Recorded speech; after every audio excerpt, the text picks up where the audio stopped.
Okay, so this is taking place in a fictional, like California gold rush type time frame. So the West is still wild, but you guys will be in more of a mining town, and there's some flavor text here that I can read for you. When gold was found in the surrounding hills, the town of Avery's Bluff came into existence practically overnight. Now that some of the townsfolk have stumbled upon Ghost Rock, it truly is a boomtown. In all the commotion, it almost went unnoticed that more and more silver and gold trinkets began to disappear. Eventually, people started saying either thieving magpies must be gathering all the shinies, or a gang of thieves is responsible for the missing items. Okay, that's the flavor text that I can read without giving away the plot. Okay, can you say the options again? We got a gang of thieves, or we've got... Magpies. Magpies. A ton of magpies stealing all the metal that isn't nailed down, I guess. So we're saying birds are real in this world. Yeah, birds are real. They're not a conspiracy. Okay, I love fantasy escapism.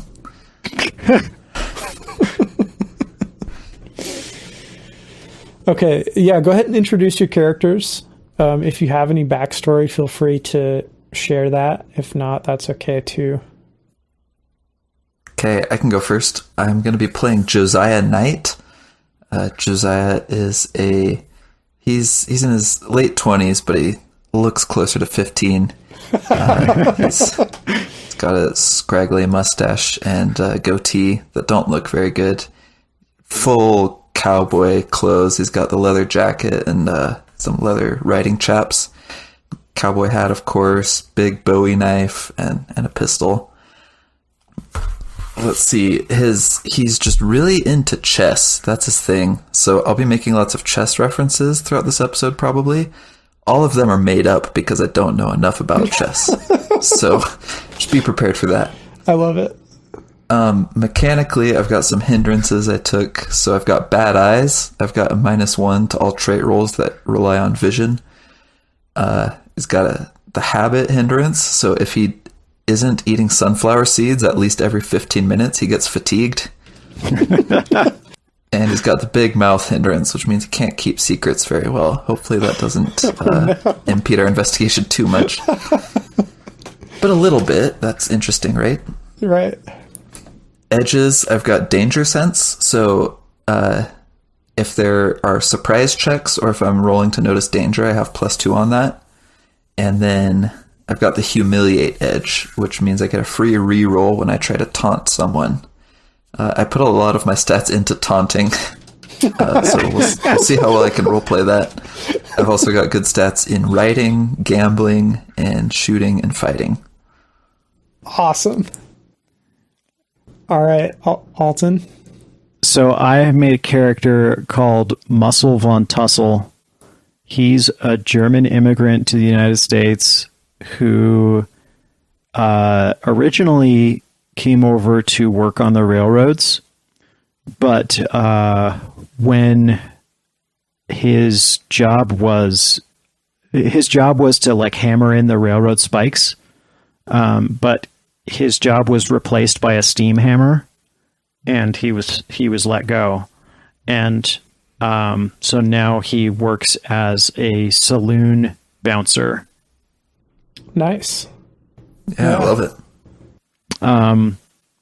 Muscle von Tussle believes that he can do anything. He has the overconfident major hindrance, and he seeks payback for the slight against him of the steam hammer stealing his job. So any mechanized workforce he wants to sabotage. So he's like a Luddite kind of thing. Yeah, well, not quite a Luddite, but yeah, like mechanized work, stuff that takes the place of a man's job. He sees that as immoral. He has the ambidextrous edge, so he can ignore the -2 when making left-hand left-handed rolls. He has the Berserk Edge. So after being shaken or wounded, his melee attacks are wild attacks. He gets +2 to toughness, ignores a level of wound penalties, and a critical failure on a fighting roll hits a random target. That's awesome. It lasts until there are 0 foes in sight, or I make a smarts roll at -2 penalty. He has the Block Edge, which is +1 parry all the time, and ignores 1 point of gang up bonus. And he has the Brawny Edge, which gives him size and toughness +1, and treats minimum strength requirements as 1 die type less than they usually would be, and treats strength as 1 die type higher for the purposes of carrying things. So I'm picturing Muscle Von Tussle as like Mr. Clean, basically, but wearing cowboy clothes. Yes, Mr. Clean with cowboy chaps. Yeah. Just the chaps. Well, I mean, he's got blue jeans on and chaps, but he generally doesn't wear a shirt. All right. And in his, so as far as his equipment goes, he's got regular equipment, some leftover tools and stuff from his railroad days. He also has brass knuckles in his right hand and, uses his left hand as a regular punch. Sweet. Okay, I'm going to promptly forget all of the things you guys just told me. I did take some brief notes, but if I overlook something that is important about your character in any given situation, please don't hesitate to bring it up. Okay. The most important thing you need to remember for me is that I want to make chess references. So if we could fight on like a checkerboard or something like that. It's a Western gold rush town that's modeled after the first Harry Potter book. Okay, well, Muscle Von Tussle. Yeah. You're at work. Yeah. You are, acting as the on-duty bouncer for the Rusty Lantern Saloon and Bar. I work at the Rusty Lantern, yeah. Okay, are you actually a railroad worker, or are you really from the future? No. I am not a Terminator robot from the future. Because a Terminator robot that hates technology would be super ironic. I am not made of technology. I am not going to cut open my arm and show you the metal inside it. So that was all, the DM narrating, which means that Muscle Von Tussle, you're getting weird looks from the patrons around you because you're talking to yourself. As usual, I am talking to myself. Back to your drinks, puny men. And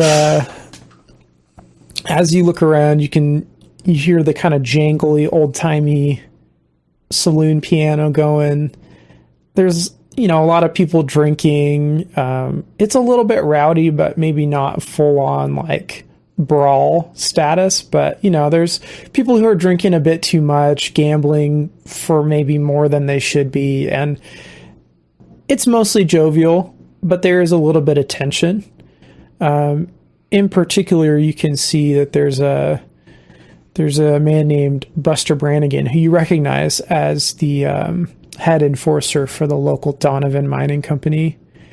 And, the folks that he's gambling with look like kind of rough customers. And Josiah, I can only assume that you're here playing chess with any comer to try to make money. I don't know if maybe that's what you would actually do, but that's my guess. Yeah, does absolutely. that sound right? Okay. Yep. So, as you are playing your chess game, you see an old kind of picture like Will Ferrell's gold miner like character from SNL, Higgins, I think it's actually Chickens, but you know, kind of big floppy looking hat, bushy beard, not very well kept. It's obvious that this person has been out kind of in the foothills mining for a long time, but hasn't actually had much success with their claim.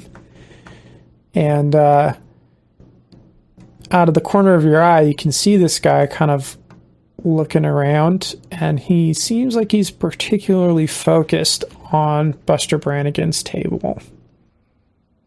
Okay, am I in the middle of a match right now? You are, yeah. And in fact, it's your turn, and your opponent is kind of giving you the intense stink eye right now. Okay, I casually move my rook to a6 without really paying much attention and call out to the newcomer. Hey, partner, any luck today? Well, wait, me? And he points at himself. Yeah, you. Well, no, not really, but, you know, I've got enough to buy myself a drink and enjoy the, patronage of this fine town, so I'm not complaining. Well, and, go ahead. Why don't you pull up a stool? I'll treat you to a round if you treat me to a match. After this guy, of course. When you say a round for a match, do you mean a round of drinks or a round of chess for a match of chess?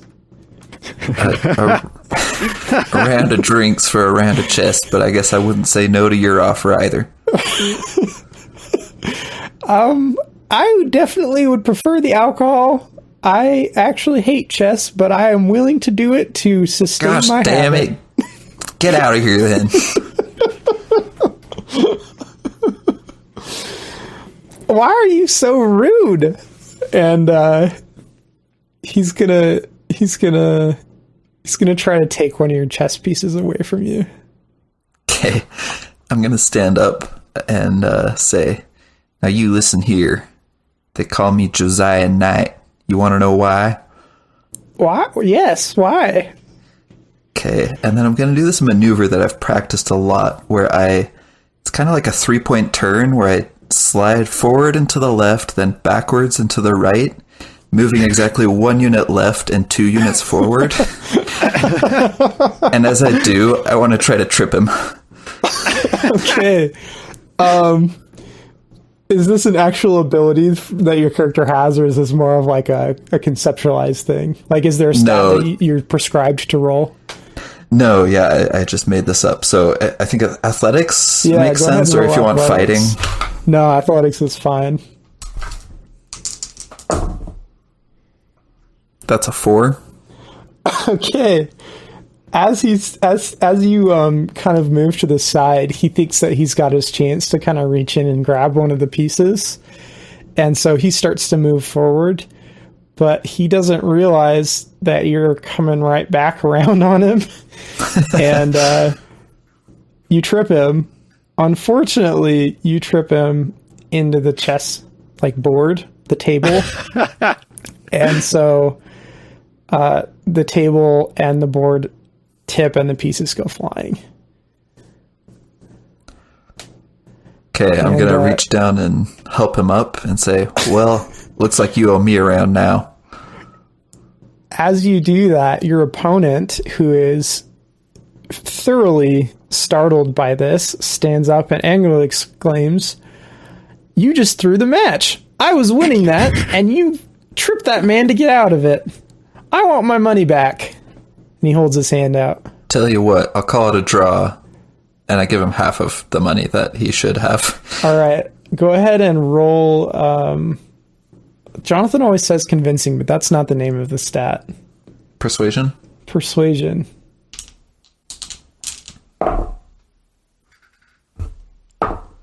That is an 8. Well, thank you very much. Mighty kind, I'm sure. And he wasn't really winning, was he? No.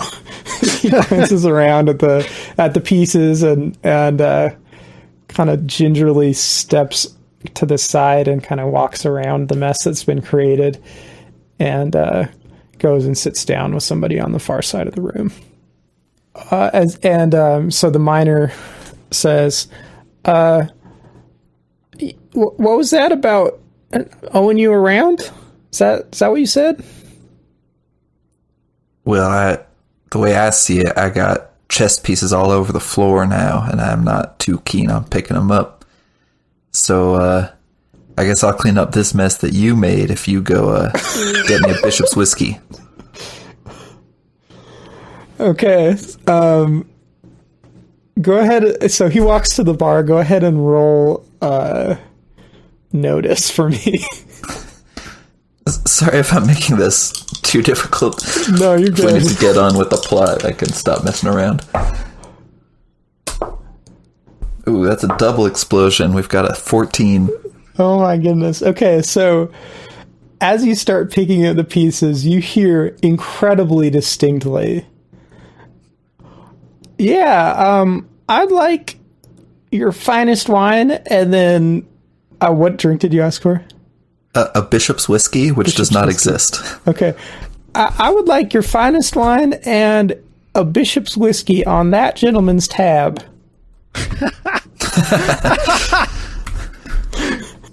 And the barkeep, kind of grumbles about it, but obliges because you're good for it. He's seen you kind of fleecing the fake chess masters of the town. And soon enough, the old man comes back, and I assume you've got the table set upright once again, and he places the drinks down on the table and says, well, that's just about all my pay for this week, but here you go.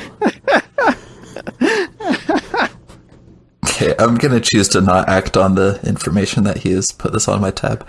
And I take the drink and I say, I said a Bishop's whiskey. This is just a whiskey. And I shake my head and pick up the Bishop piece and just drop it in and take a sip. Oh my goodness. It's been on the floor of a saloon. Now it's in your drink. I guess it is liquor, though, so it's probably pretty clean. Yeah. So what brings you here? Okay. Go ahead and roll another persuasion roll for me. I have to say, this is not the strangest day I've had. So yeah, go ahead. That was a 7 persuasion. All right.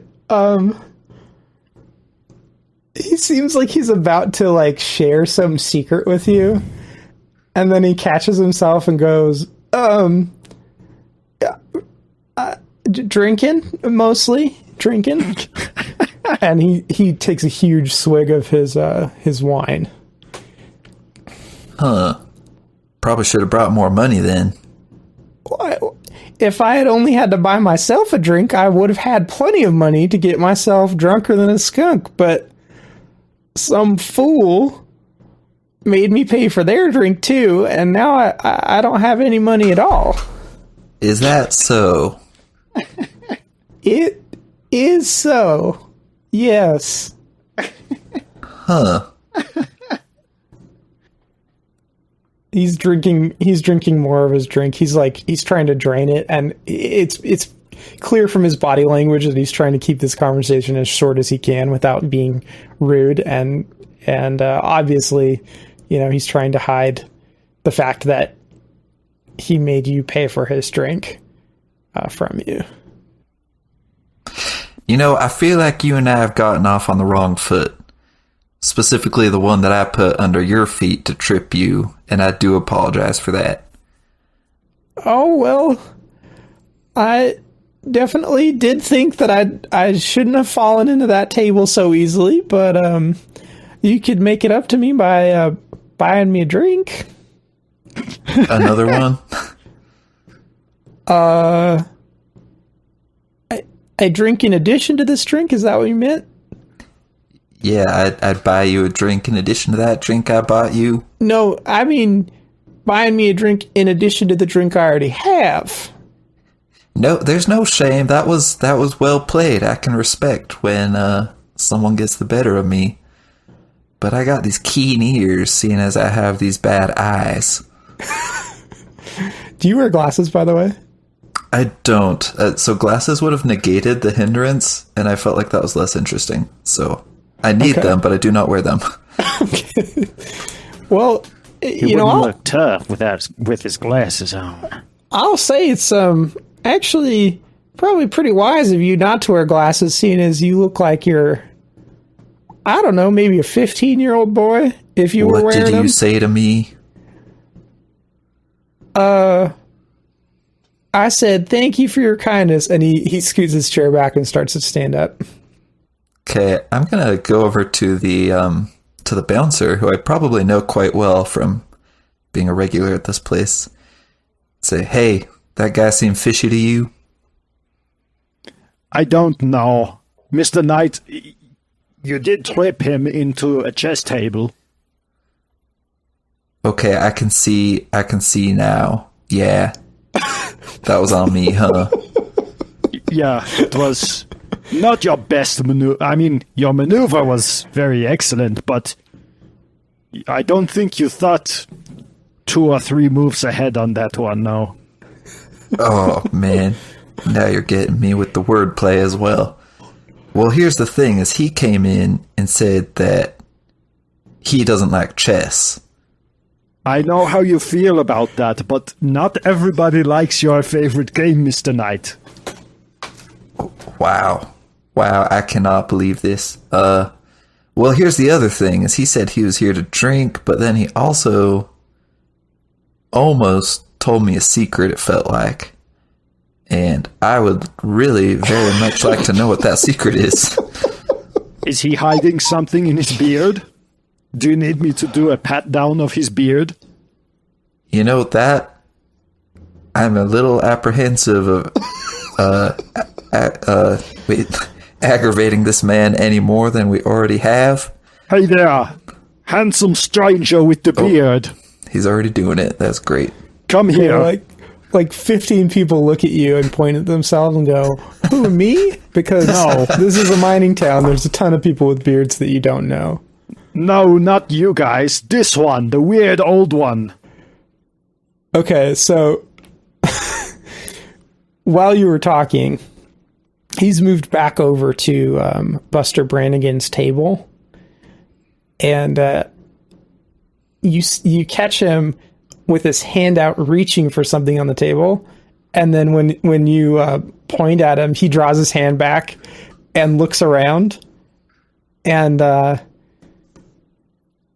kind of hesitantly walks over to you and says, "Oh, what did you need from me?" I think you may have been smuggling something in your beard, and I need to check it for security reasons. All right, but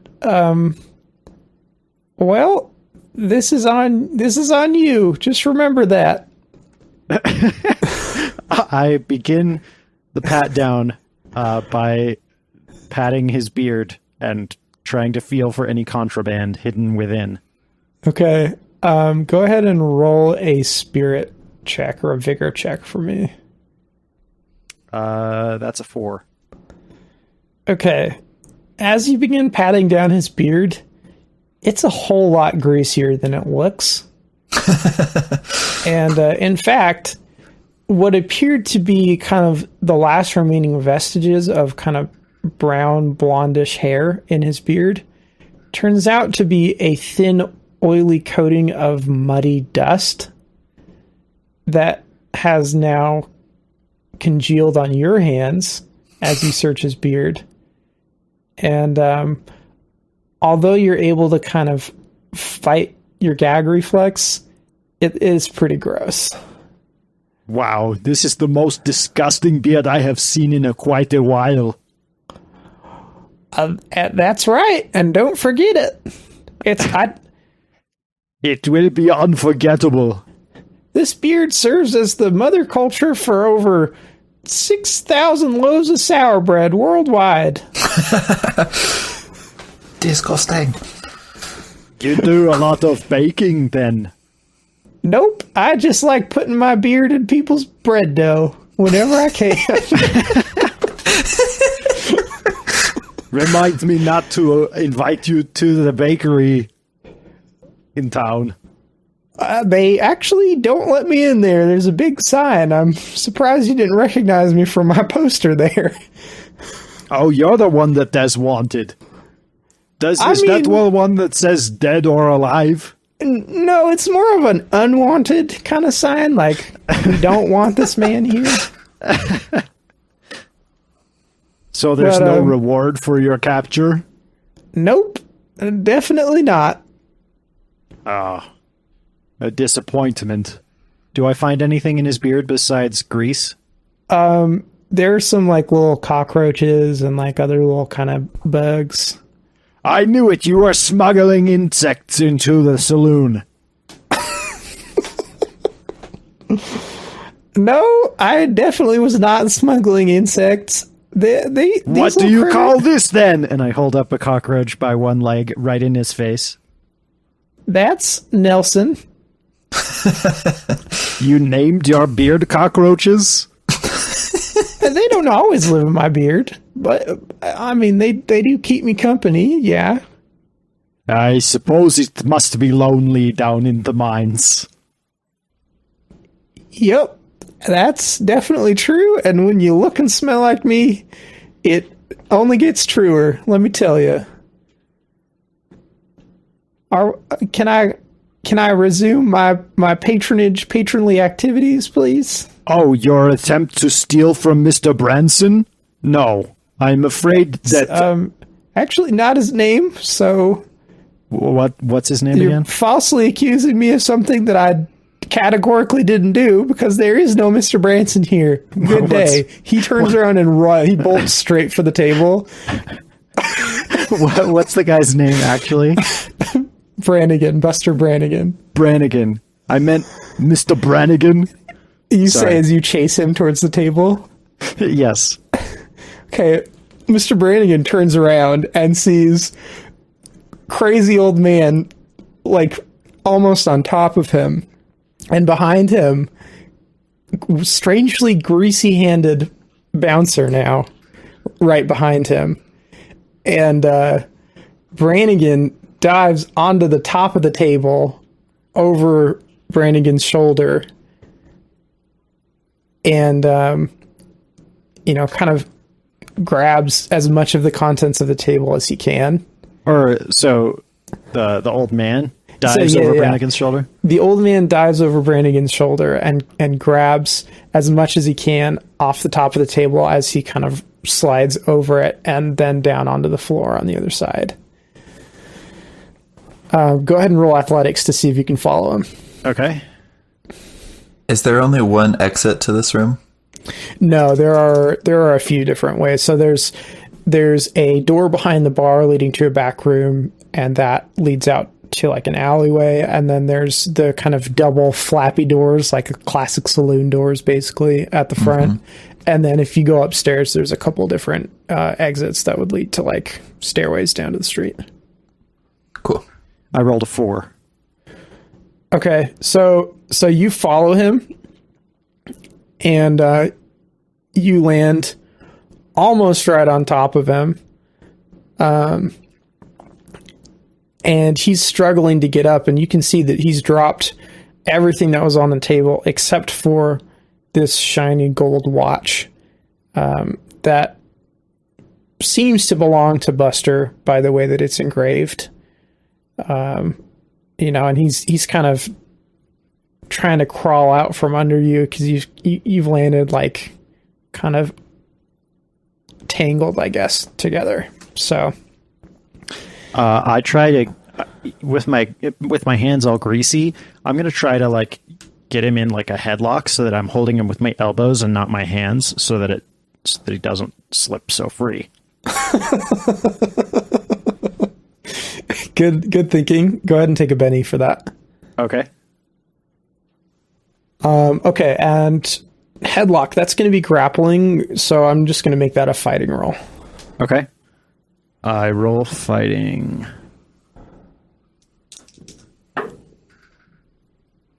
I rolled a 6. Okay. Give me a second to roll for this man who I did not make a stat sheet for because he was not supposed to have this big of a roll. Oh, shoot.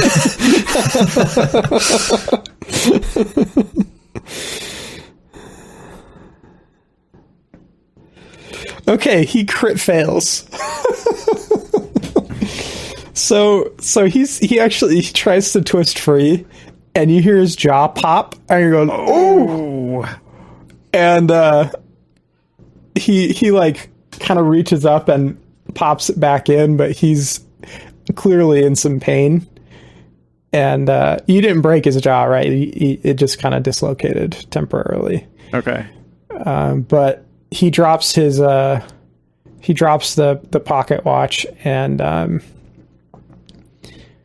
you've got him good, basically.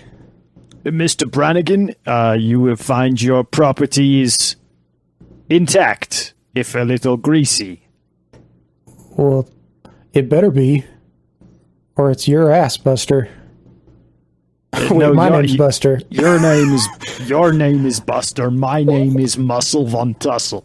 Well, I know that, meathead. Go on, get out of here. I don't want to see this guy here. Okay. Disgusting. I attempt to lift the old man up above my head and carry him out of the saloon. Okay. As you start to lift him, you hear, and you kind of, I guess, realize that you noticed this before, but didn't really connect it with him. He jingles strangely as you pick him up. I change my mind. I'm going to hold him by the ankles and shake him like a bully shaking a person for lunch money. So he's hollering, "Hey, what are you doing? What in tarnation?" And his beard flops down onto his face, which is, he doesn't even like that, and he has to live with that beard. And silver and gold trinkets and little bits of like ore and kind of coins, small bills start coming out of his pockets and piling onto the ground. And at first it seems like, oh yeah, well, he had some stuff in his pockets. Okay. But as you continue to shake him, it accumulates and accumulates into this kind of unreasonable pile of like knickknacks, like valuable knickknacks, but knickknacks nonetheless. He kind of stops struggling, but everybody in the bar is now looking at you and at the pile of like little gold nuggets, flakes, ore pieces, all the stuff that individually wouldn't be necessarily very valuable, but as a collection is actually worth a decent amount. Well, it looks like we found our magpie. I ain't no magpie any more than you're a sweet roll, you over encumbered muscly lump of man. Now hold on there, greasy man. You got this pile of knickknacks underneath you, tall as the biggest mountain in this here land we live in. I think it's pretty obvious that this is not yours, so I'm going to give you 10 seconds to tell us the truth. I think it might take him more than 10 seconds. This collection seems like it might be from more than one person. I hit a chest timer. Okay, as this is going down, the various ne'er-do-wells and roustabouts who have been drinking and gambling in the tap room are starting to stand up, and there's some kind of low hum of chatter amongst them. And then several of them rush forward and try to grab handfuls of the pile of trinkets. Muscle Von Tussle is going to punch anyone who tries to take any of the stack. Okay. So, go ahead and just roll me a d6. A d6? Yep. Do I get my wild die or no? No, just 1d6. Okay. That's a 5. All right. So you're successfully able to kind of fend off the first few comers. But as you start swinging, some people that get hit weren't necessarily looking at you or cognizant that you were the one hitting them. And what was a bum rush to try to grab some gold to buy more liquor has become a full-on Lego Star Wars Cantina brawl.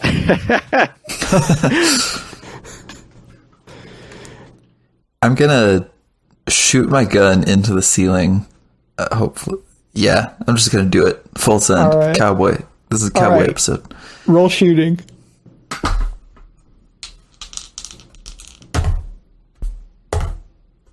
That was an 11. -1 if I had to use my sight, but I don't think I did. No, you don't have to. Okay, so your bullet hits the chain of a chandelier hanging on the ceiling. And it falls. But the bullet ricochets off the chain and hits a pan hanging behind the bar, shatters several liquor bottles, and goes out and breaks a window after knocking off a dude's hat. Well, I'll be damned. I watched my cousin Bennett Bishop do that last month, and it caused the chaos to stop. It seems like I've just created more. The man whose hat has been shot off goes, yippee! And takes out his gun and starts shooting it into the ceiling as well. And several other people follow suit. Well, Muscle, I think we better grab this pile of stuff and get out of here. I disagree. The pile stays until we can find the sheriff and get him to give people back their rightful property from this strangely old thief. The sheriff, come on. Don't be a buzzkill. We can handle that ourselves. I am the master of killing buzzes. Okay, so as you finish saying that, the saloon doors, which had been flapping from somebody being thrown out by the seat of their pants, blast open, and in comes none other but the town marshal, wearing the big star badge and the bandoliers of ammunition. And in his hand, he's got a lever action repeating rifle, and he just unloads that thing into the ceiling. And, the first few shots, nobody's paying attention. But as the shooting continues without slowing down, the fighting seems to slow and then stop in kind of the weird cartoony way where everybody's still got a hold of each other, fists cocked back and ready to go, but they're not quite sure what's about to happen next, and they don't want to get shot. Well, I see what I did wrong. I shot one time instead of repeatedly. I'll have to write that down. It's definitely about quantity, not quality. So, Muscle, you're on a first name basis with Marshall Burns, and you hear him shout out at everybody, "All right, no more fighting today. That's enough. Get back to your seats. Get back to your drinks." And then he looks at you as you seem to be in the epicenter of what's going down, and he says, "Well, Muscle, I hardly would have thought that you'd be the man to start all this. What's going on here?" Well, first of all, there was this old man, and do you gesture? Do you hold the old man towards him? Yeah, I hold him by one ankle. I hold him towards him. There was this old man, and well, he was involved in an altercation with Mr. Brennigan? I forget his name. You know, the boss of the mines. And I was protecting Mr. Brennigan's property from the thief. And then I noticed as I was taking him out of the saloon that he was making the sounds of coins in pockets. And I said, if I was in school, what would I do with such a man as this? And so I held him by his ankles like this, and I shook him like this, and all of this fell out of his pockets. And I thought, aha, we have found the magpie. It's true, Marshall. Every word of it, I can attest. I don't actually know who you are. Probably a nerd, just judging by the fact that you're holding a chess timer. It was part of my interrogation techniques. You have your ways and I have mine. And you know what?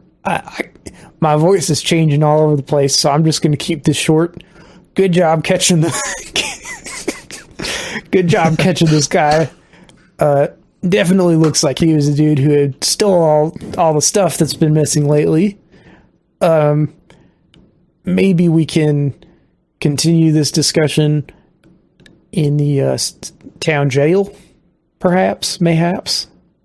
Yes, but Marshal Barnes, you may wish to take all of the detritus here as evidence,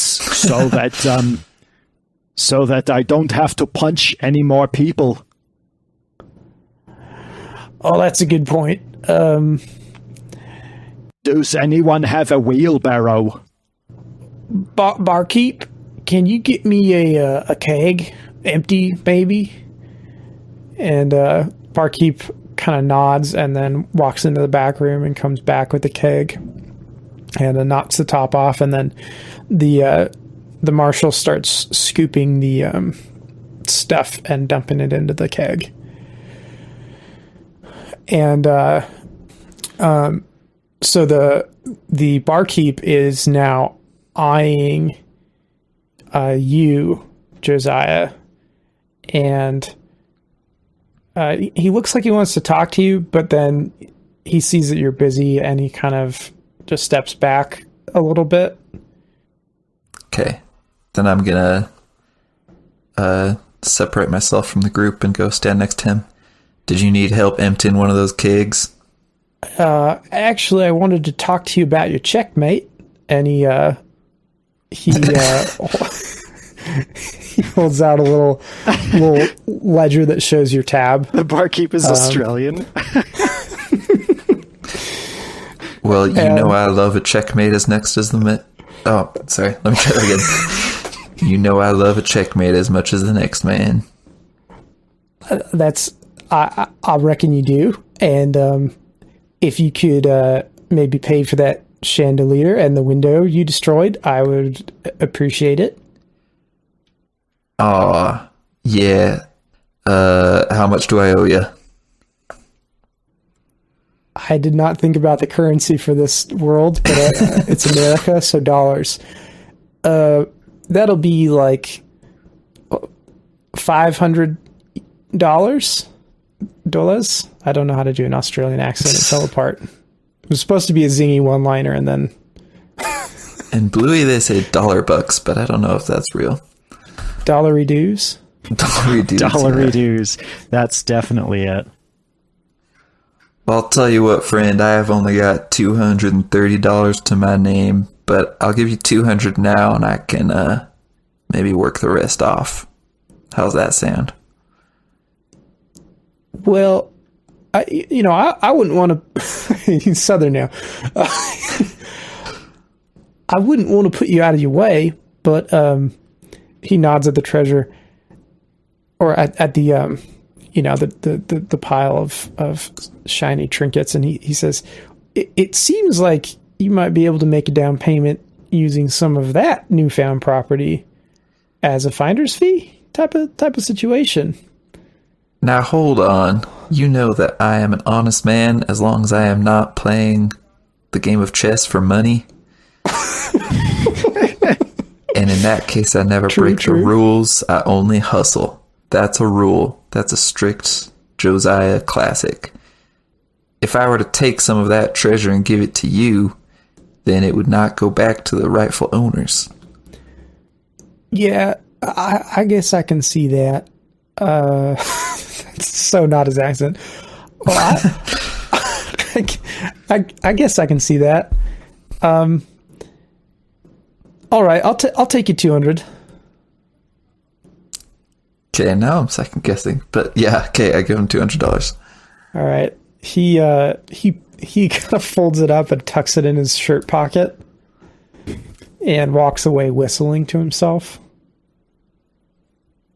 And it's clear that he wanted you to pay, but he did not expect you to actually pay.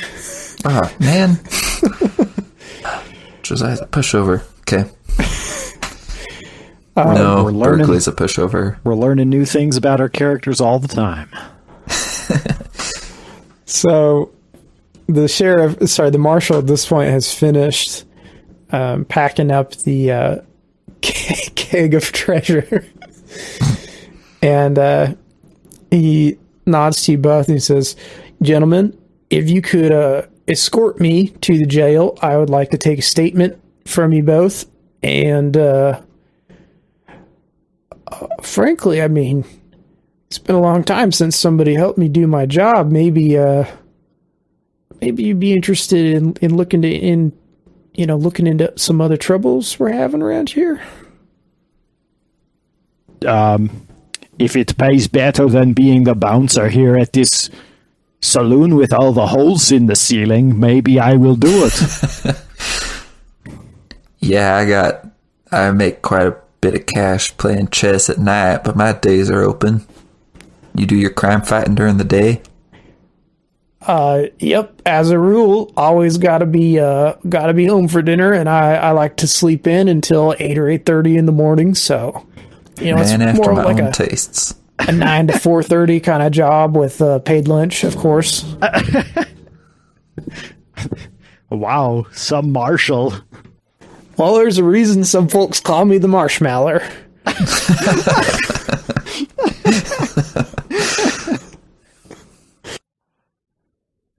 It's a good time that this brawl broke out at the time it did. Otherwise, you would have taken until after your lunch to come break it up. Yeah, I hadn't put my finger on it, but it did feel strange to have a brawl this early in the day. But, like Muscle said, good thing. Well, I actually would have been here sooner if I hadn't been on my union-mandated 15-minute hourly break. You are unionized? Wow. I mean, a union of one, but that's actually great because I get all the dues. I get to set terms that are favorable and unanimously supported by all the members of the union. Can I join your union? No, actually, you're going to be an intern. Okay, are there advancement opportunities? Hey, Muscle, let me let you in on a trade secret. You gotta go through a few matches before you're ranked, and you can't fight the high ranked until you got a low rank. You just gotta do your time. And the marshal taps his nose and nods at you, Josiah, and says, "This man gets it. Man, he gets it." Excuse me. Okay. And he turns around and he walks out. He's walking down towards the jail. It's just like, okay, bye.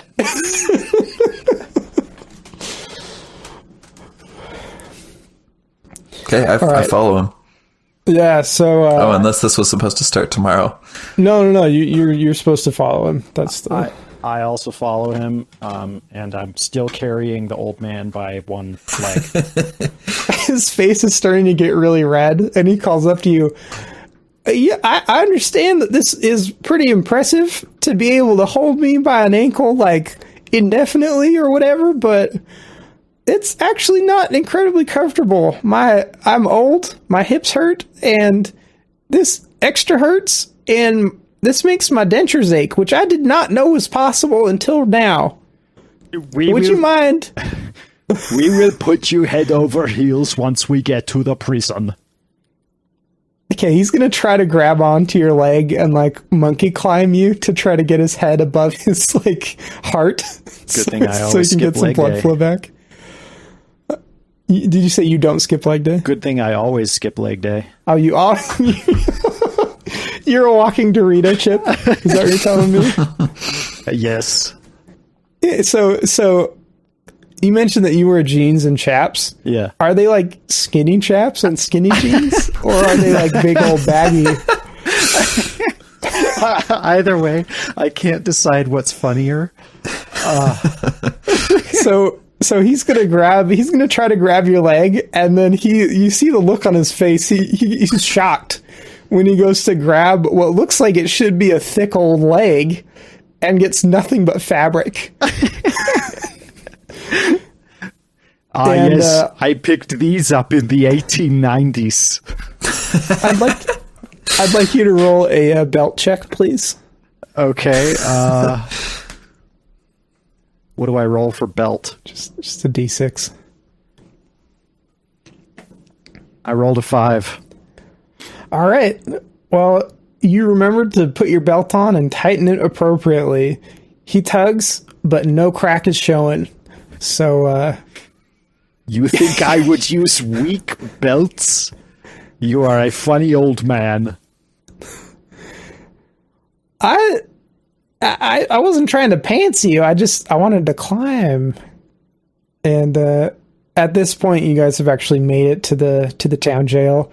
It's a small town, you know. It's a boom town, but most folks live out on their claim and then come into town on weekends or on nights to drink and to, you know, spend their wages. But you know, it's pretty much what you'd expect from a boom town. Lots of wood, lots of dust. You know, there's not a lot of maybe sanitation going on, so folks throw the chamber pot wherever they feel like they should. There's not a lot of regulation on that. And of course, horses tied up outside of most shops and lots outside the saloon. There's also sunflower seed shells everywhere. Oh yeah, that's a good From point. Josiah. Have you been snacking discreetly this whole time? Yeah, I didn't do it in the saloon, but as soon as we got outside, I was spitting shells. Okay. All right. So, Sheriff grabs a big old key ring off his belt that has one key on it, but the key, it's like a big hoop key ring with one key, and he kind of shakes his key ring and then looks at it, grabs the key, and unlocks the front door of the jail, holds it open, and gestures to you, Muscle. After you. I enter the jail cell, still holding the man by one ankle. Oh, no, this is just the jail. You're not in the cell yet. Oh, okay. And then he looks at you, Josiah, and says, I appreciate that a man needs to have a snack, but would you mind not doing that in here? I actually try to keep pretty clean myself. Oh, of course. I find your habit disgusting. Well, we didn't need to make it personal. Some chew. As long as I could pop my head out every 15 minutes so I don't get fatigued. Oh, I mean, the union obviously supports whatever you need to make sure that you don't feel fatigued. That's mighty kind of you. And he gestures you in, and as you walk in, you see kind of an old desk, and you've got a weapons rack with some you know, reasonably well-maintained rifles and gun belts and ammunition, and then there's one big cell, and it's empty, and it's very, very dusty. Seemingly, nobody's been put in this cell for quite a while. And in fact, you can see that as you walk towards the cell, you get a little glance kind of at the rear of the sheriff's desk, and there's a pillow kind of underneath the desk. Seems like he spends most of his time sleeping under his desk unless one of the local business owners needs him to come out for something. And the cell's not locked, door's open, and so you can go ahead and just throw him. He says, go ahead and just throw him in there, and let's see, I have the door key, but I don't think I have where did I put the cell key? And he starts searching through his desk and stuff. Can I start searching the keg for a cell key? Yeah, go ahead and roll for it. Roll research. Might that be the right skill? Oh yeah, probably. I should have studied that. Or investigation. That's the thing, right? I don't think investigation is in this game. Okay. Maybe. Research fits. Okay. That was a 5, but -2, I think, since I'm unskilled, so 3. Okay. So it takes you probably 2 or 3 minutes to find it, but you do find it, or at least what you think is a cell key. It seems to be kind of the same wrought iron, old-timey looking key. Are there non-old-timey looking keys? Well, you haven't seen one yet, but there might be. It's just an electronic fob in there. Excuse me, Marshall, is this what you're looking for? Well, that it might be. Go ahead and try it in the lock, and we'll see, I guess. I try it in the lock. Okay, Muscle, have you put down the old greasy man? Yes, I have. I set him down right side up in the jail cell. Okay. And then you left the cell, right? Yes, I left the cell. I'm Okay. just picturing the last line of your inventory saying, "A old greasy man." Okay, so it works. It locks the cell. And the sheriff goes, well, I'll be darned. Or the marshal goes, I'll be darned. I guess you really did find the cell key. Now, how did that get in there? And he kind of scratches his head and wipes his brow. And he sits down and says, well, I guess statements, and then we can say case closed, and I guess that's it. Oh, well, maybe we should try to identify this little critter, this feller here. Let me see here. And he opens one of the drawers of his desk, and you see a bunch of like wanted posters, but they've never actually been hung up. They're still like in their plastic wrapping with the barcode sticker on them and everything. What?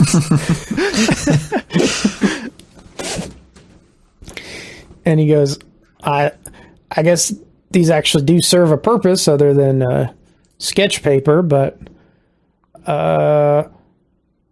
Marshall, I have some notes. Oh, you have notes. Yeah, it's use those.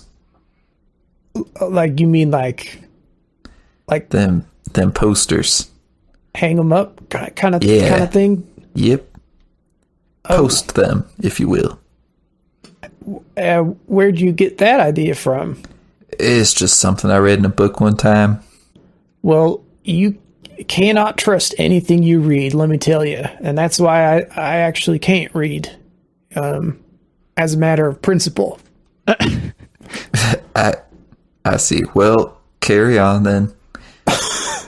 He takes the posters and kind of looks at the front and the back of the stack he's holding, and then he starts to hand them to Muscle, and then he looks at Muscle in the eye and then seems to think better of it and hands them to you, Josiah, and goes, you go ahead and look through these. Maybe you'll find something relevant, and then I guess I'll just take the statement here from Muscle. Apparently I can write, but I can't read my own writing because of my morals.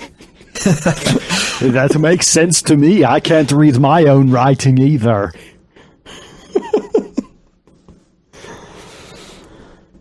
Okay, so to save our listeners from having to listen to the whole recitation of what went down, I say what Muscle, happened. Yeah, you say what happened, and Josiah, go ahead and make a roll to see if you can find any sort of relevant information. Is this another research roll? Yes. Okay. And this is probably a -1 because it relies on sight. Ooh. Well, is Josiah nearsighted or just blind? Yeah, I guess nearsighted makes sense. So maybe just -1 to shooting and things like that. Anyway, that was a 1. Oh, you rolled snake eyes?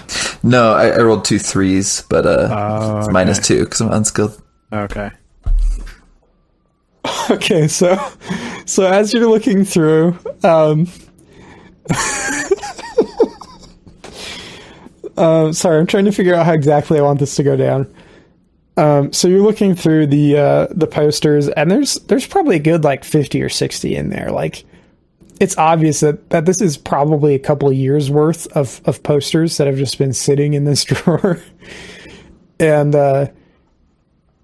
you see a bunch of, I guess people you wouldn't necessarily recognize. Nothing really seems to stand out. Muscle, I want you to roll notice for me. Okay. Let's see. How is my notice? Notice D6. Great. I rolled a 5. Okay, so at one point the marshal is at one point while the marshal is writing down a part of your statement, and things are quiet for a moment, you hear kind of the rustling of the posters as Josiah is flipping through them, and then you hear some muttering from the cell, and it's hard to make out the entire sentence, but you seem to hear, "I don't really look that old, do I?"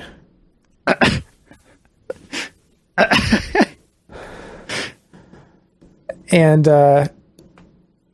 looking up, you can see that the greasy old man has moved to the bars and is leaning on the bars, kind of peering over at the posters as Josiah goes through them. Does that constitute a confession? The marshal looks up at you blankly. A what? Sorry, a what now? Well, the prisoner just asked if he looked that old while looking at one of the wanted posters, which means he's identifying himself as one of the criminals, I think. I mean, thinking is not really my strong suit, punching is, but I'm just wondering. Well, I don't know about confessions, but maybe I actually. Marshall, do you want me to just write down my complaints and submit them to you later? Oh, wait, you can't read. Actually, that would be perfect. Please do. All right. I see that I have been played for a fool. Mr. Oldman, do you admit to having stolen all of these things? Well...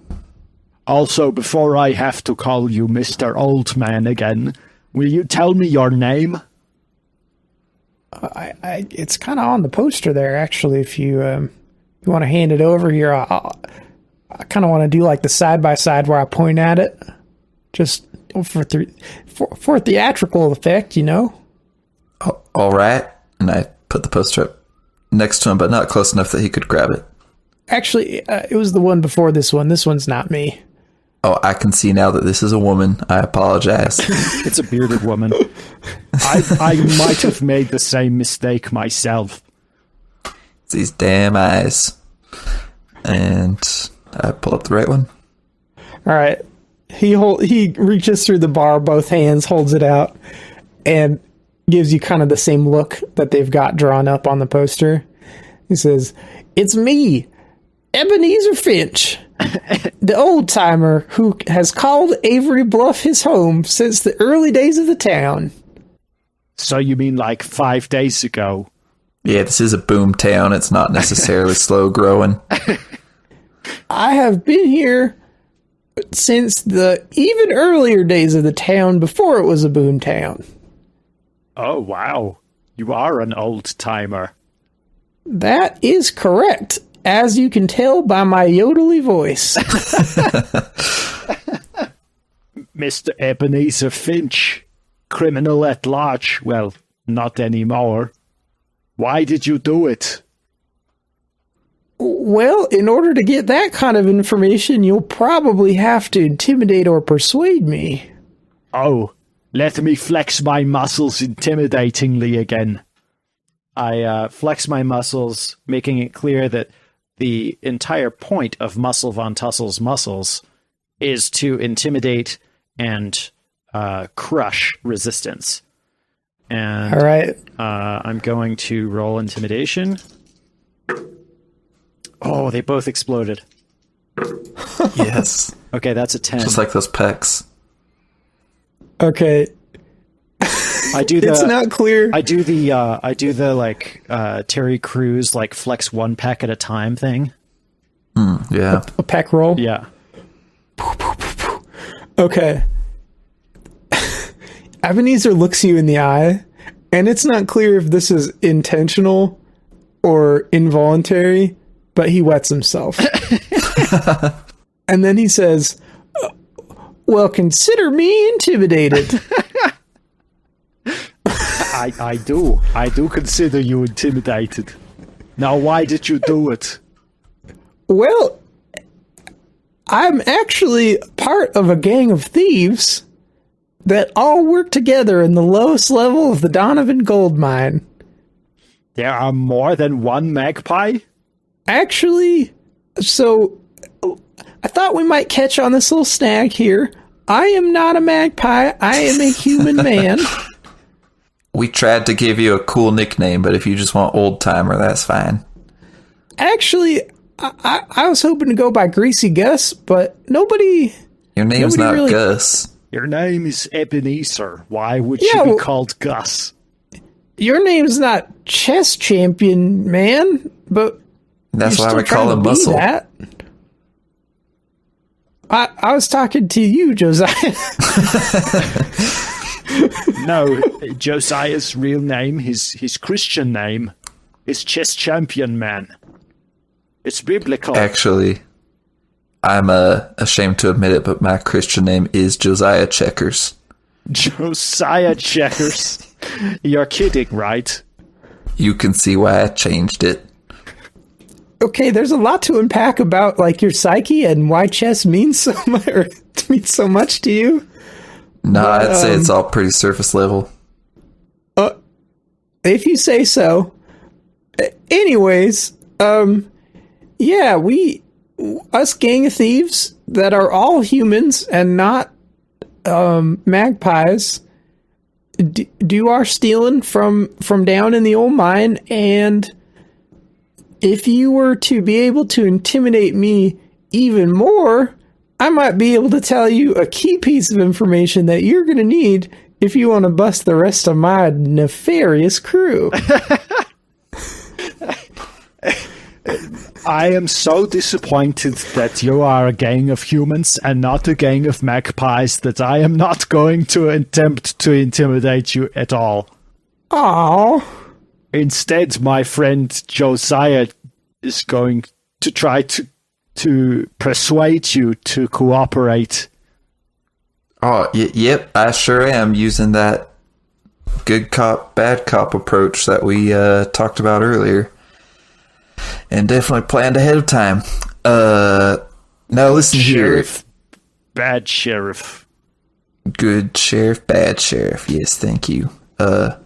Mr. Ebenezer, the way I see it, you have already given us too much information, and it seems like your band of thieves will not take kindly to one of their own revealing the location of their hideout. Now, we can do this one of two ways. We can let you loose and tell them what you told us and let them deal with you, or you can tell us more and we can keep your involvement in this investigation a secret. Well, it definitely sounds like you better roll persuasion then. Well, maybe I will. I'm going to use a Benny because that was a 1 and a 2. Oof. And I have a D8 in persuasion. Oh, no.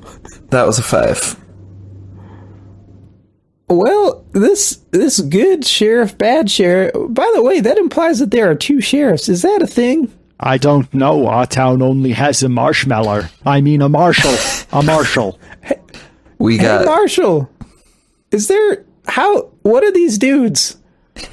I misspoke. We are the good sheriff intern and bad sheriff intern. See, well, that's right, but I actually can't let you guys even put sheriff on your business cards until you've been with the union for at least a year. So for now, you're just going to go by intern, actually. You could deputize us, and then we could be deputies. I would need to hold a union meeting and have a vote in order to do that, which I may do, but our charter only meets monthly, and seeing as it is the first of the month, that means that you've got another 2 weeks before we will convene again. How disappointing. I didn't realize that your union had such strict rules. I know, and I talk with them. I tried to change it, but they like the exclusivity, I guess. It's actually kind of corrupt if you think about it, but everybody's gain is built on somebody else's loss, and now it's your guys' turn to loss and my turn to gain, and that will change later when you two get your own interns. Also, it's like a pyramid thing. Yeah, it's like we call it pyramid management in my union. So it is like a Ponzi law enforcement. Now, I don't remember telling you my last name. No, your last name is Burns. It says so on your badge. No, it's not. Burn is actually my first name. Ponzi is my last name. Burns Ponzi. Oh. No, it's not plural. It's not plural. Burn Ponzi? It's just Burn Ponzi. Which may be prophetic depending on how this union turns out in the end. We'll see. Wow. I am speechless.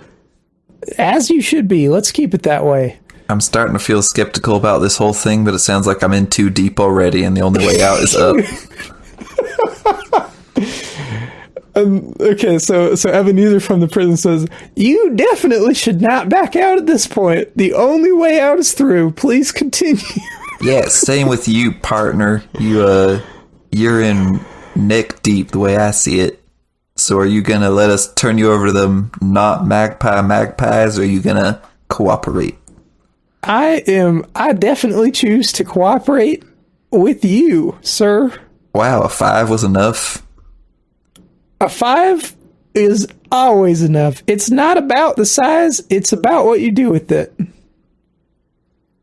Well, I'm a little stunned at your weak will, but I'm not going to complain. I've had bar fight interrogations that were easier than this.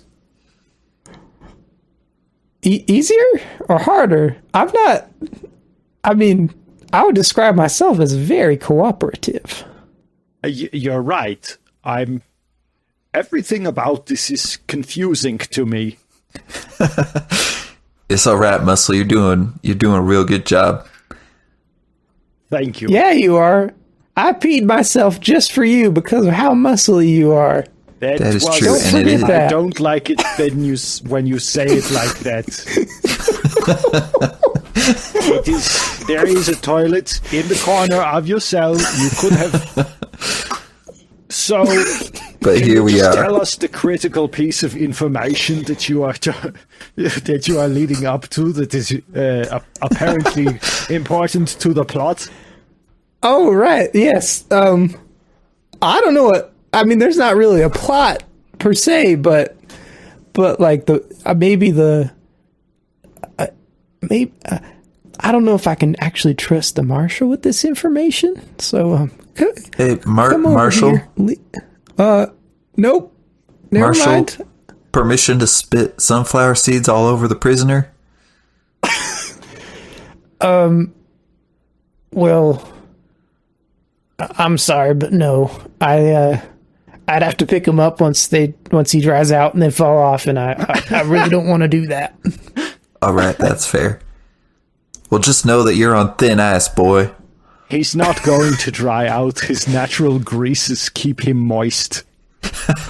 Gross. And that's why they call me Greasy Gus, darn straight. Well, anyways, there's something in the mine, and he, at this point, he's kind of waggling his, like, super fluffy old man eyebrows. There's something in the mine that makes us do the stealing. Like hunger or greed? You know, both of those things would actually be usually a pretty good motive, but in this case, no. It's not like the concept that makes us do the stealing, it's a literal thing. A mob boss? Like a magical item. A mystical artifact. I cannot tell you specifically what it is because, as you'll notice, there is a golden gleam in my eyes indicating that I am under some influence that prevents me from doing that. I squint real hard and I can't see it. It's there, I promise you, Mr. Knight. You can call me Josiah. Okay, Mr. Knight. I will call you Josiah from now on, Mr. Knight. You were calling him Josiah like 2 minutes ago, dude. That's true. I prefer to use people's formal title when possible. You can call me Greasy then. Greasy is not a title. Greasy's the title, Gus is the name. Ebenezer's the name, and Prisoner is the title. Prisoner Ebenezer, Greasy Gus the Third. Is there anything else you could tell us that would prepare us for what we are to face in the mine? Nope. That is everything that no. The answer is no. Well, Marshall, it sounds like you should stay here and watch over this possessed old timer miner dude, and maybe we could borrow your weapons since they are mighty fine, if I may say so, and we can go clear out that mine for you. Yeah, I like that. He wiped some drool off his mouth. He had fallen asleep while you guys were talking. Yep, go ahead. Wait, did you say possessed? Yeah, he's got that golden gleam, or so I've heard from 2 sources now. You know what? Actually, now that you say it, I definitely... Yep, checks out. Okay, cool. Anyways, I am pretty busy with paperwork over here, so... Sheriff, do you happen to have a lot of extra dynamite that I could borrow? I honestly do not know. Feel free to take a look around the place. If you find any, it's yours, bud. Many thanks, Marshal. That's only part of my formal title. Marshal, Sheriff, Union Leader? Nope, I have a name. Burn? Thank you. Ponzi? Yep, that's all of it. Marshal, Sheriff, Union Leader, Burn, Ponzi. I will get it right next time. He has dropped back off to sleep. All right, I look around to see if I can find supplies for mine delving, including, but not limited to, a carbide lamp, mining pickaxes, dynamite, etc. Okay, go ahead and make a investigation roll. So I'm guessing that's going to be research. Let's go ahead and use notice. I feel like you guys are trained in notice, right? Yeah. Yeah. Plus, you're physically looking around a space, Yeah. so notice makes sense. Okay. I got a 5. All right, so choose 3 things from your list of things that you want, and we'll say that you find those things. Okay. A lamp. I found a lamp. I found a thing of rope, and I found this shovel. Alton, you already had rope. Oh, I found a lamp. I found and a shovel. And a torch. And a hammer. You're so prepared. You also have 20 yards of hemp. I found a lamp. I found a dynamite. And what is the other thing that I found? You have found one of those plunger thingies for the dynamite. Ah, the plunger. I don't know how to use these, but I imagine they might come in handy. By the way, I mean, not to like eavesdrop or anything, but I do know a little bit about explosives as a miner. Now hold on, you told us you had no more information for us. Yeah, about the mine, yeah, but I could tell you about explosives if you want. I will stay and listen to you talk about explosives for 1 minute. Oh, I got a thing for that, and I hit the chest timer. All right, well, the way it works is you get these things, they're called wires, and you connect them to the terminals on the plunger, and he points at the plunger terminals, and then you connect them to the terminals on the fuse, and he points at those. It says, when you push down the plunger, it'll send a little magic spark through this cord, and then the dynamite will go kaboom. And that's all you need to know. Now you're trained. How'd I do on time? That was 15 seconds. That's pretty good. That was well done. Your move. I move outside of the jail and outside of the sheriff's office towards the mine. That's my move. Yeah, that sounds like a good move. I think I'm going to follow suit. And Josiah, you grabbed like a one of the gun bandolier things and a rifle and stuff. That's what you're saying? Yeah, I grab any of the marshal's weapons that he'll let me have. Okay. Well, he let you have all of them, so. Okay. So, anything you wanted to carry, you've now got it. Cool. Okay. Can you tell me his weapons again? Yeah, so he had a couple rifles, he had a couple pistols, no crazy stuff like Gatling guns or anything, but just your standard kind of lever action stuff. Cool. You want any of this muscle? I prefer to punch. Oh, by the way, now that you're walking away, he's standing up on like the bench in the prison, like yelling out of the barred window. I forgot that dynamite plunger technically counts as technology, so I don't know how you feel about that, but think about it. He thinks about it. It consumes his waking thoughts. And haunts his dreams. With your mind distracted by thoughts of of whether using the dynamite goes against your technological ban, you make it to the mine before you realize. But as you approach kind of around the bend in this kind of canyon that leads up to the mine entrance, you hear somebody call out from maybe 100 yards away. Halt! Who goes there? It's me, Muscle von Tussle from the saloon. You remember me, I'm sure. You know what? I actually do, and you've thrown me out several times, so... Well, if you were a better patron, I would be able to allow you to stay, but when you shoot holes in the second floor's floor, and also in the roof of the building, I can't allow you to stay. That's mighty sensible, and yet I still hate you. So, be gone. I don't want to be gone. I have a new job. I'm an intern.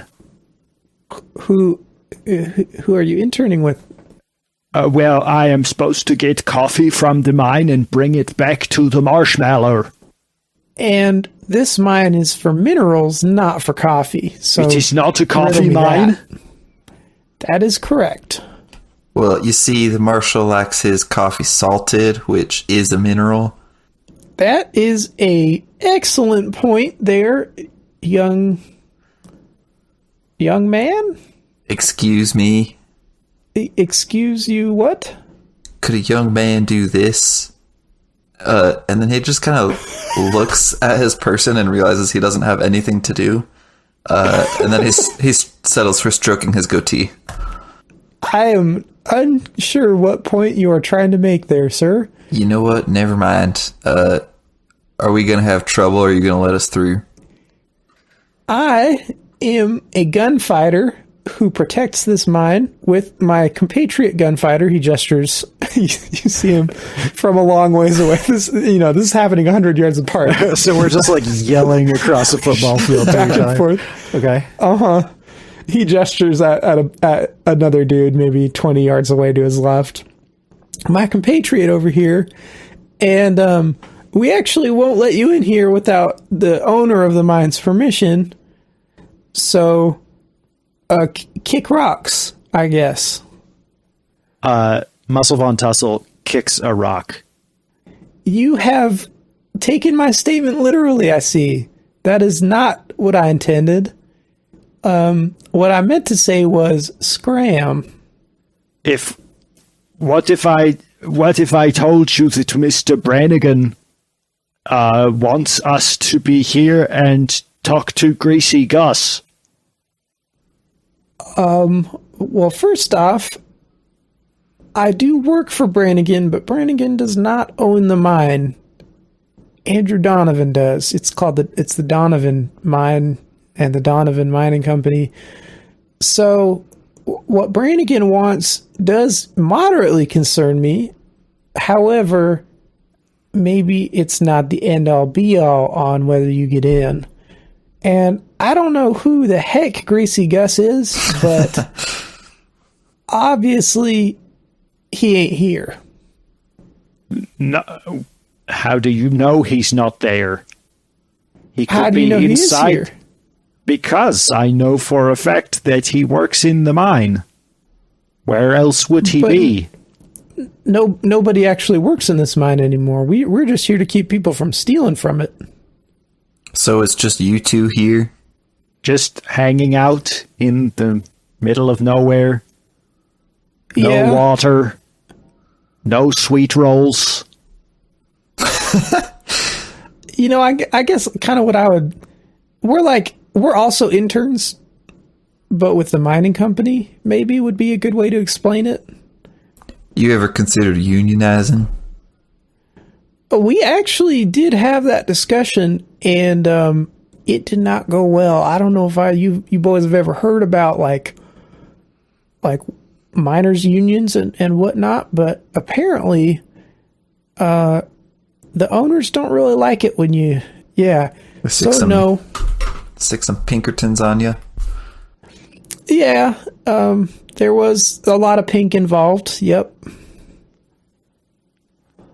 I'm gonna try to persuade them that they should let us through and not tell their higher ups that they let us through.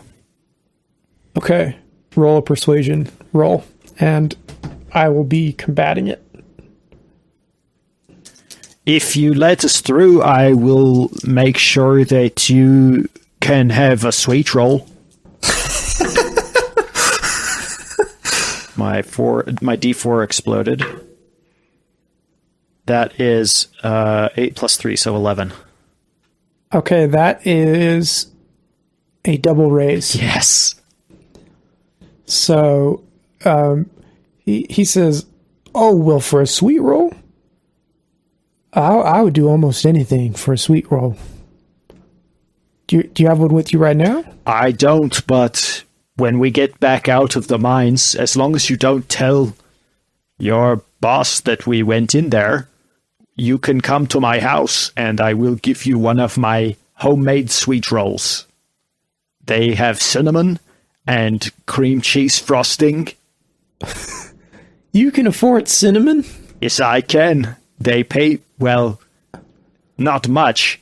They don't pay me much at the saloon, but it's enough. If I save up, I can get premium baking ingredients. Hey, Muscle, you think I can get in on that? If you're very nice to me, yes. Well, I will begin to be so. We will have a sweet roll party. All right. Well, you have convinced me.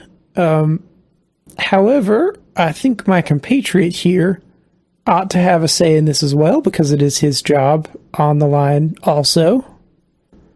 Compatriot, what do you think about this? And compatriot also thinks it's fine.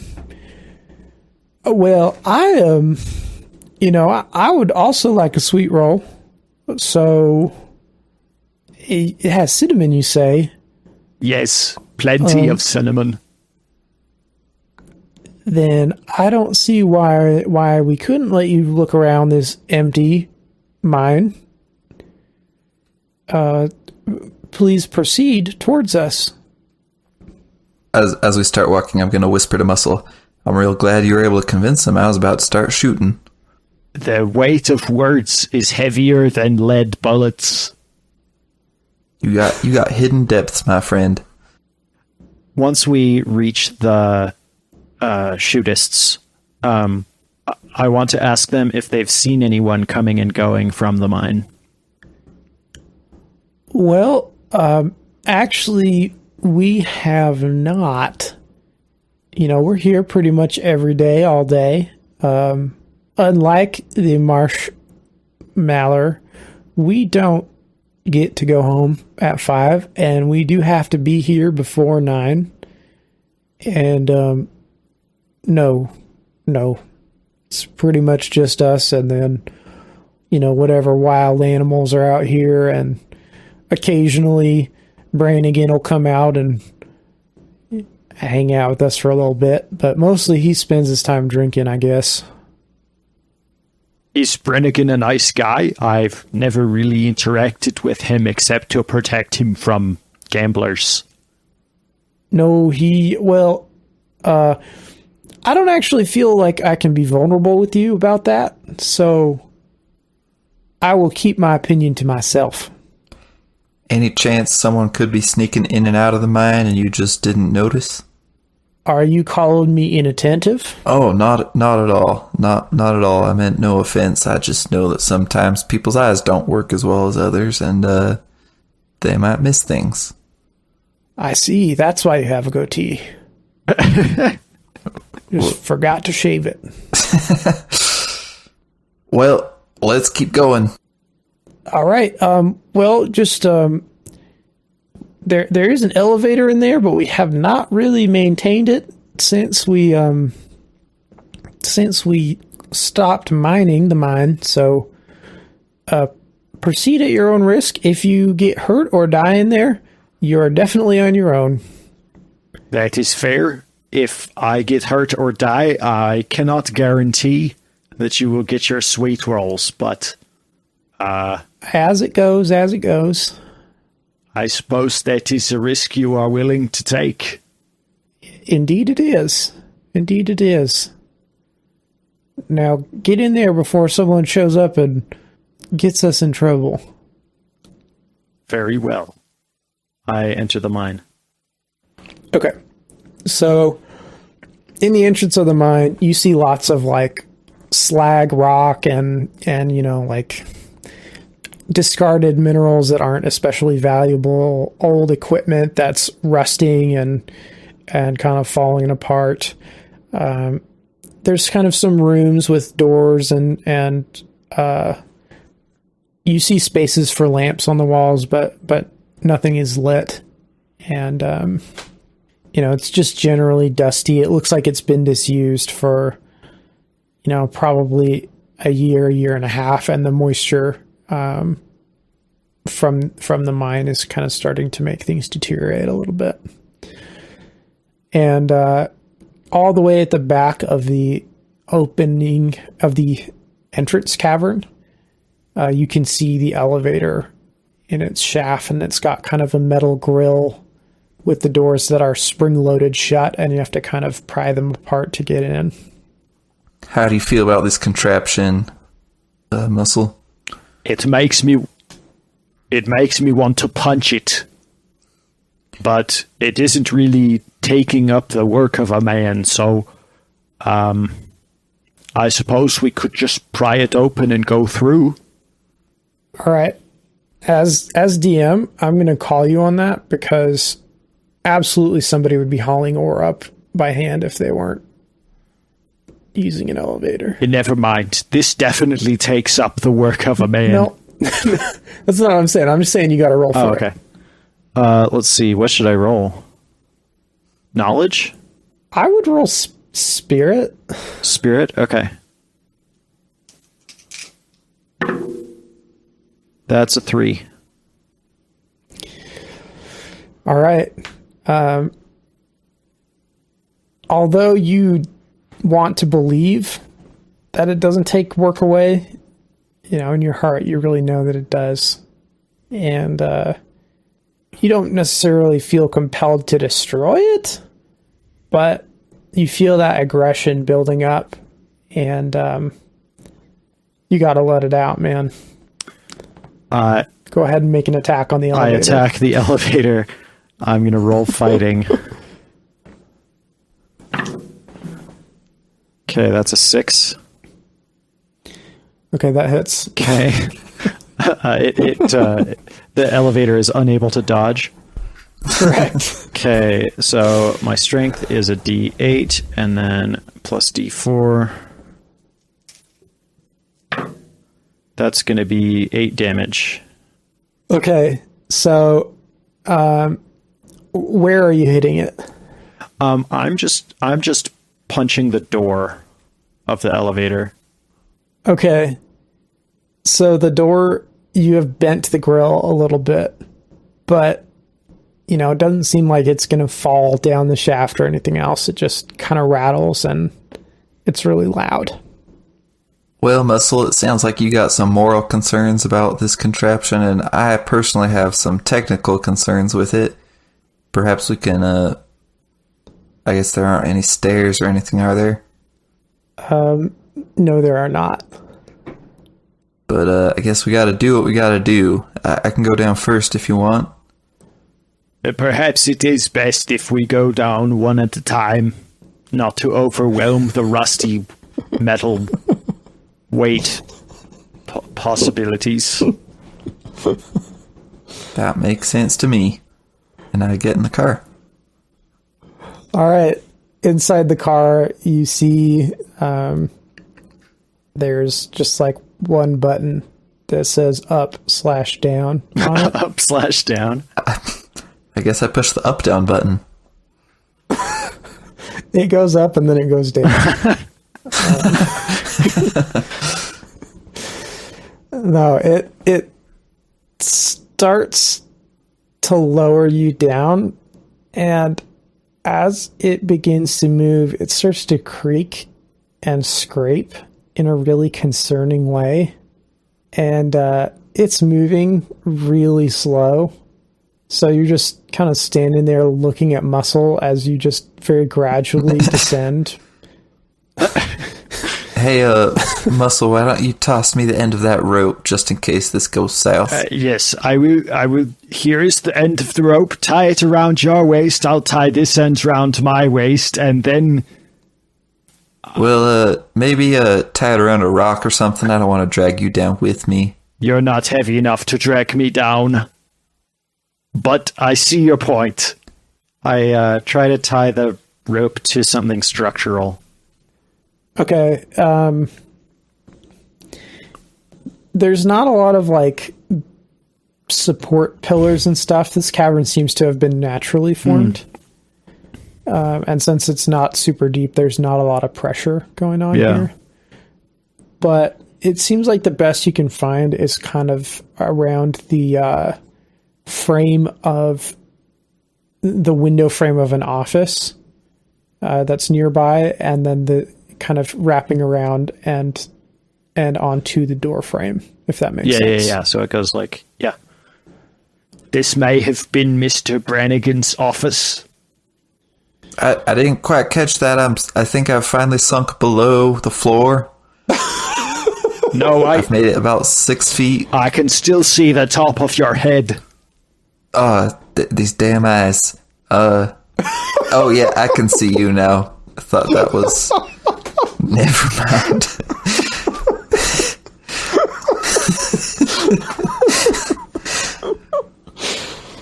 Oh no. Okay. All right. So it takes you about 10 minutes before you can start to kind of hear some sounds coming from below you. Okay. And it's pitch black down there unless you choose to light a lantern or a torch. Oh, so yeah. Just... we probably should have agreed on that earlier. Is Muscle willing to share some light? Yeah, so I probably would have given you the like miner's lamp, the carbide lamp, and kept my torch for myself. Sweet, I have the lamp then. What kind of noises am I hearing? So at first it's indistinct, and it could be air movement, it could be water kind of flowing through the rock around you. But as you approach what you presume to be the end of your elevator ride, it becomes clear that there are people walking around, and you can hear the sound of shovels and picks at work, as well as the sound of what seems to be just coins being moved from one place to another. Okay, I don't want to be stuck alone with these guys for 20 minutes, so I think I'm going to hit the up-down button again and hope that I go up. Okay. As you hit it, it doesn't stop going down. It goes down to the bottom and then stops, and then goes down slightly more and then begins to go up again. But as it approaches the bottom, slowly you're coming into the view of all of these dudes. There's 5 or 6 of them down there. And go ahead and roll a notice check for me. Does this rely on sight? It does. Okay. That's a 4. Okay. So you can see that there are about 6 dudes and a bunch of like treasure of all descriptions down there, including, like minted gold coins and raw ore and, silver and jewels, all sorts of stuff. Certainly much more than any one person could accumulate from even a life of crime, right? So it's an immense amount of wealth. And as you look at these men who have stopped and are now staring at you as you slowly stop in the elevator and then begin to move back up, they all have the same kind of gold sheen in their eyes. And as you begin to move back up again, where the treasure is thickest, you think you see something shifting underneath the treasure, some movement within the pile. But before you can really get a good look, the elevator has begun to move up again and your view is blocked by the top of the tunnel. Nobody says a word while you're down there, slowly reversing direction. But they definitely have seen you and know that you're there. Okay, I'm just gonna wave at them. Say, I'll be right back. None of them wave.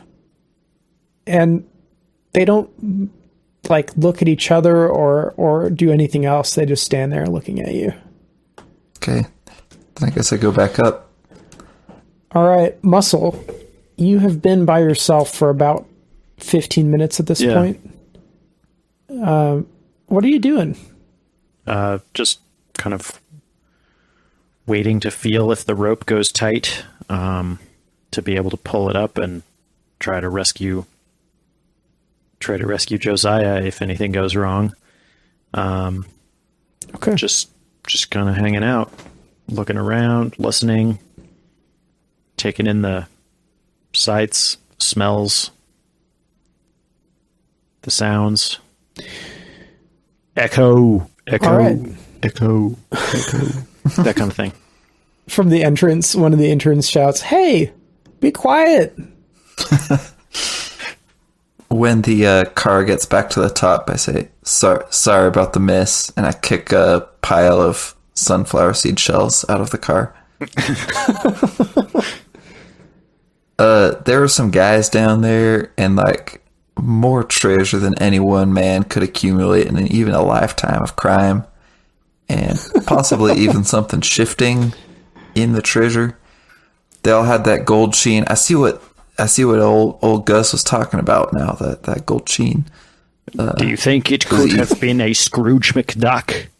Those McDucks are known to swim in piles of gold coins. Yeah, I don't know anything about no ducks, but there's definitely something fishy going on down there. Fish? You think it is a fish? Not like real fish, just like something suspicious. Oh, I see. Suspicious. I understand. Suspicious. Suspicious, yeah. Those magpies got to eat something, right? I agree. They must be eating something. Anyway, so I was thinking maybe we could go down and face these things together. I am worried about the safety of this elevator, but seeing as the rope never became completely tight and did not lift you up and prevent the elevator's downward progress, and you are still alive. That would be horrifying. It seems that it probably is safe for both of us to follow the rope down. Come to think of it, that was a significant flaw in that plan, but yes, I believe it is safe. Okay, I will follow your lead. Then we go back down. All right. The elevator is even louder, but it is a little faster now. When you're about what you would judge as 3/4 of the way down, Josiah, you start to smell smoke coming from the components below the elevator. And as you approach the opening at the bottom, the elevator drops the last 5 feet and is clearly broken. Well, I suppose we live here now. No, we have the rope. I can pull us up with my muscles. Well, I am 0 for 2 on demonstrating an understanding of how ropes work. Thank you for thinking ahead. You are welcome.